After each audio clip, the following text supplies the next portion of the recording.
Sebelum masuk ke inti cerita, ada satu pelajaran yang terasa begitu nyata dari kasus ini. Bukan soal seberapa cepat seseorang mengetik komentar, tetapi seberapa besar dampaknya ketika empati hilang di ruang digital. Dalam hitungan hari, komentar yang awalnya dianggap sepele justru berbalik, menghancurkan reputasi, memicu gelombang kemarahan publik, hingga berujung pada sanksi bagi para oknum tenaga kesehatan. Inilah kisah ketika jempolmu harimaumu benar-benar menjadi kenyataan. Kasus ini bermula dari unggahan seorang pasien BPJS bernama Yurizal Tri Herawan di thread pada 22 Juli 2026. Saat itu, ia mengeluhkan harus menunggu hingga 8 jam untuk mendapatkan kamar perawatan di rumah sakit. Dalam unggahannya, Yurizal bahkan tidak menyebut nama rumah sakit yang dimaksud. Namun, alih-alih mendapat simpati, unggahan tersebut justru dibanjiri komentar yang dinilai tidak berempati. Sejumlah akun milik tenaga medis dan tenaga kesehatan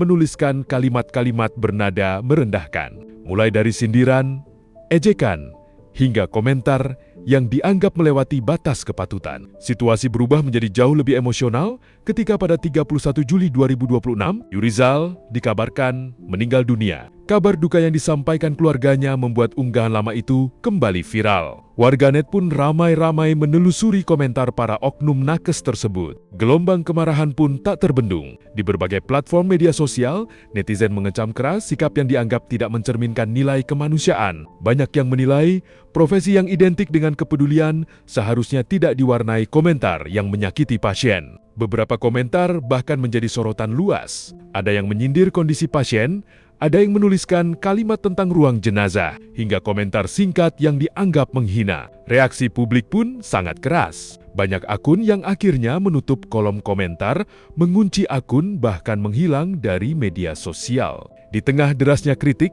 muncul pula banyak suara yang mengingatkan bahwa persoalan ini bukan sekadar tentang satu unggahan, melainkan tentang hilangnya empati di ruang digital. Tekanan publik kemudian membuat sejumlah rumah sakit bergerak cepat. Di Samarinda, seorang dokter berinisial RM dinonaktifkan sementara oleh RSUD.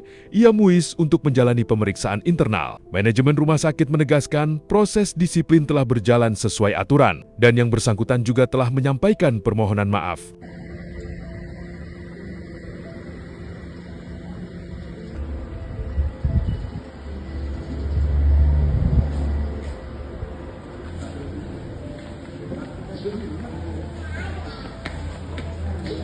Ini salah satu dari dokter yang bekerja di rumah sakit. Kemarin kita sudah panggil yang bersangkutan ya, dan sudah kita laksanakan sesuai peraturan perundangan terkait kedisiplinan pegawai.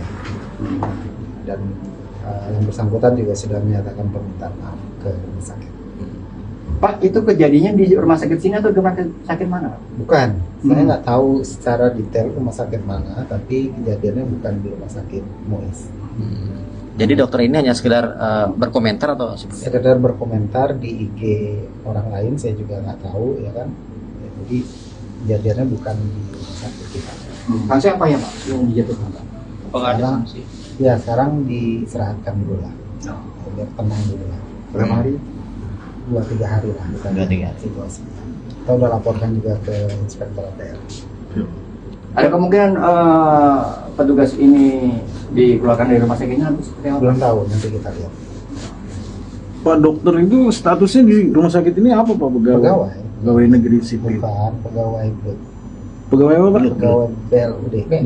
BLUD. Blood.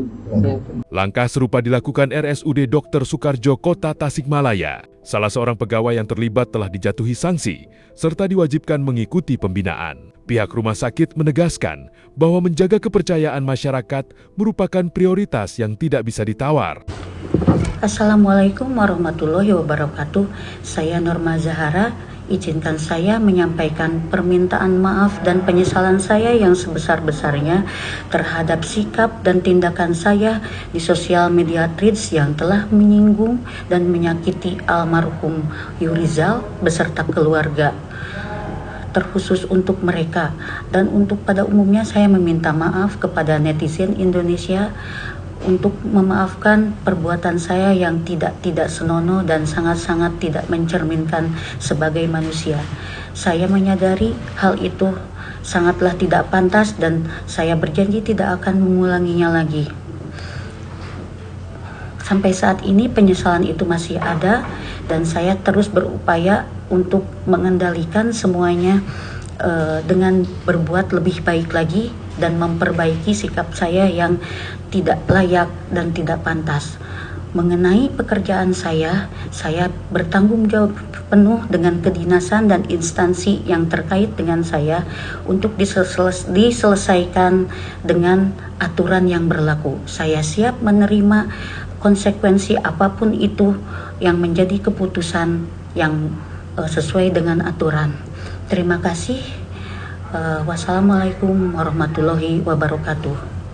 Kasus ini juga mendapat perhatian serius dari tingkat nasional. Konsil Kesehatan Indonesia menyatakan tengah mendata seluruh tenaga kesehatan yang terlibat dalam komentar tersebut. Ketua KKI, Dr. Arianti Anaya, menegaskan proses investigasi sedang berlangsung bersama organisasi profesi sebelum menentukan sanksi etik lebih lanjut. Kementerian Kesehatan juga menyampaikan keprihatinan. Menurut Kemenkes, empati dan komunikasi merupakan bagian yang tidak terpisahkan dari profesionalisme tenaga kesehatan, termasuk ketika berinteraksi di media sosial. Di DPR RI, desakan agar kasus ini ditangani secara tegas juga bermunculan. Wakil Ketua Komisi 9 DPR RI, Yahya Zaini, meminta investigasi dilakukan secara terbuka sekaligus menyoroti masih banyaknya keluhan masyarakat terkait pelayanan pasien BPJS. Sementara Charles Honoris menegaskan bahwa setiap pasien berhak diperlakukan dengan hormat dan penuh empati. Sedangkan Irma Suryani Caniago meminta sanksi tegas diberikan kepada oknum yang terbukti melanggar etik. Di tengah polemik ini, Guru Besar Kedokteran Universitas Yarsi Profesor Chandra Yoga Aditama mengingatkan pentingnya konsep Einfühlung, yaitu kemampuan untuk benar-benar merasakan apa yang sedang dialami pasien. Menurutnya, tugas tenaga medis bukan hanya memeriksa dan mengobati, tetapi juga memahami rasa takut, cemas, dan penderitaan yang sedang dihadapi pasien. Ia juga mengingatkan bahwa kasus ini tidak boleh berhenti pada persoalan etika individu semata. Lamanya pasien menunggu kamar hingga 8 jam juga menjadi sinyal perlunya pembenahan sistem pelayanan kesehatan secara menyeluruh. Pada akhirnya, tragedi ini meninggalkan pelajaran yang sangat penting. Media sosial memang memberi kebebasan untuk menyampaikan pendapat. Namun, setiap kalimat yang ditulis tetap membawa tanggung jawab moral. Terlebih bagi profesi yang dibangun di atas kepercayaan publik. Empati bukan hanya dibutuhkan di ruang perawatan, tetapi juga di ruang digital. Karena satu komentar yang ditulis dalam hitungan detik bisa meninggalkan luka bagi orang lain,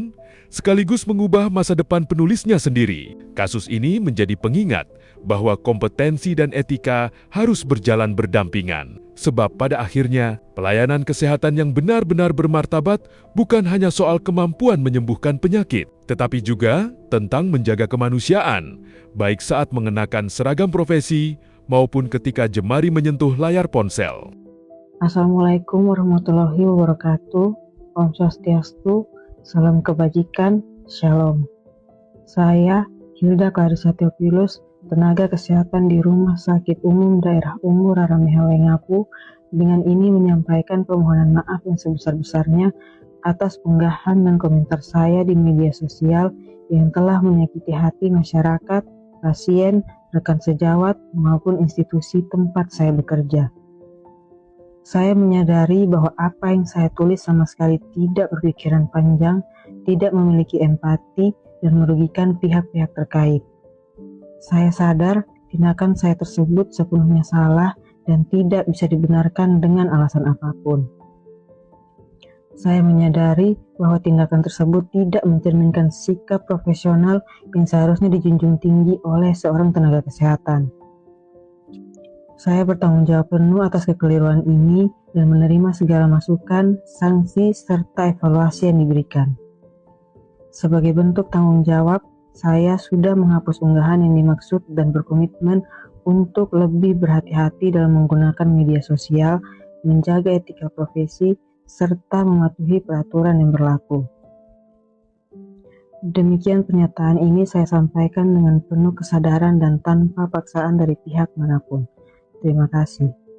Wassalamualaikum warahmatullahi wabarakatuh. Om Santi Santi Santi Om.